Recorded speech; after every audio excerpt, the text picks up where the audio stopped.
So talk about MKC. Yeah. So, I mean, I made knives for a while as a full-time maker after I graduated high school, got married. The housing market crash of 2008-9 started making me realize like making one knife at a time was a really hard way to make a living.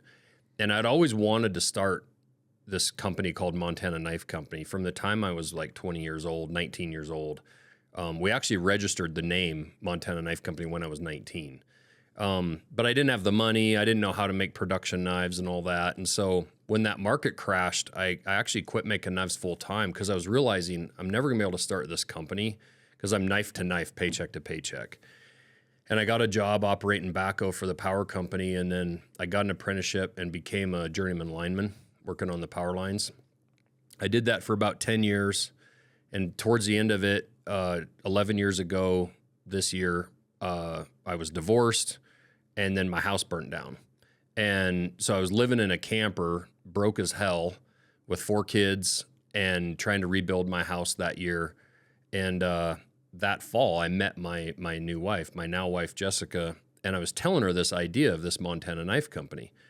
And she was like, well, you should do that. Like, get to your shop and do it. And so after work and before work, I started cutting some prototypes and doing that stuff in 2019. And in 2020, COVID, I decided to like go after it. And I met my business partner now. I just hired him to do some content for me in the spring. He came down and shot some photos and he's like, well, I can build you a website. And we're deep into COVID. This is April of 2020. So he builds me a website. I launched that in July. I went to Total Archery Challenge and just introduced myself and said, hey, I'm starting this company. I knew nobody in the industry.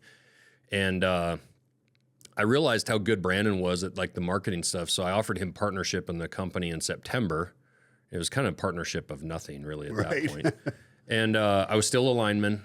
And so we made some knives and dropped them, and then I'd make some more, and it was like going kind of well. And finally, by the end of 2020, my wife kept telling me like, you got to quit your job. I'm like, man, I'm making $100,000 a year as a lineman, and I got benefits, and this whole knife thing is like completely unproven. But I needed the last day of the year off in 2020. I was out of vacation. I had to go meet Thomas Rhett, the country music singer, and my boss wouldn't give it to me. And I'm like, dude, I get 4 weeks vacation the next day. It starts over, and it's corporate.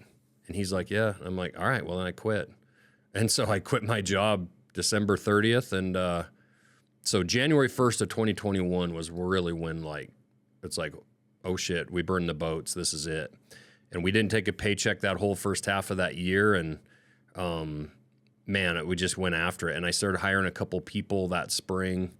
And shit, that year our goal was like 100,000 in sales. And we did like 1.9 million that year. Yeah, I honestly did not realize it didn't take off until then, because you're exploding right now, which we'll get to. But so this trajectory from then till now has been kind of insane, right? It has, like totally insane. And I was doing this in my 2-car garage when I was still a lineman. Like during that summer of COVID, my little girl, who was 14 at the time, was helping me grind knife handles during the day. My wife was helping assemble knives. My little kids were like 10, 11 years old, were helping assemble knives. They were bead blasting for me.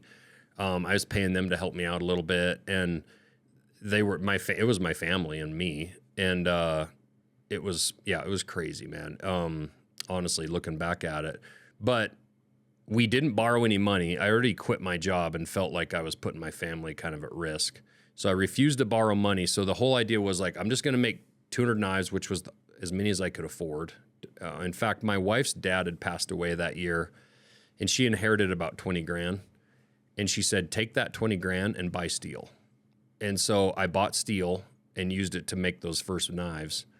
And it took about a year, and I actually paid her that money back so she could go buy a horse. Her dad was a big horse guy, and that's awesome. Would like that. But that was our seed money. And we sold 200 knives, and then I would cut more, and I'd made 200, and then I'm like, shit, I think we might be able to make like 400 knives. And so we'd make that, and we just kept putting every dollar back in for like a year and a half, and before we really started paying ourselves at all.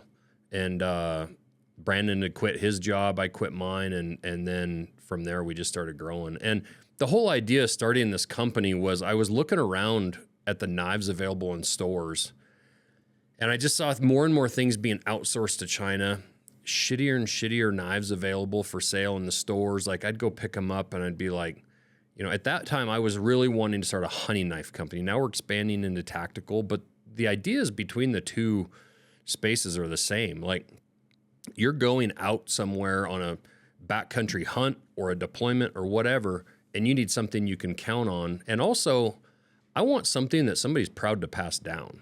Exactly. Like I saw replaceable blades becoming a thing, and you know, they might have their spot in the industry, but like, are you going to pass down a replaceable blade knife to your grandson someday that you used on an elk hunt in Alaska or a deployment in Afghanistan? Like that, you know, that's stamped China on it. You know, I was like, we can make knives here in America. And I really felt like the American public there was enough people that would support us. Our knives aren't going to be the cheapest. If you want a $39.99 knife, like go buy it at Walmart. Like we're going to be $200-300. It's not cheap, but it's also, it's attainable for about anyone if they want it to be.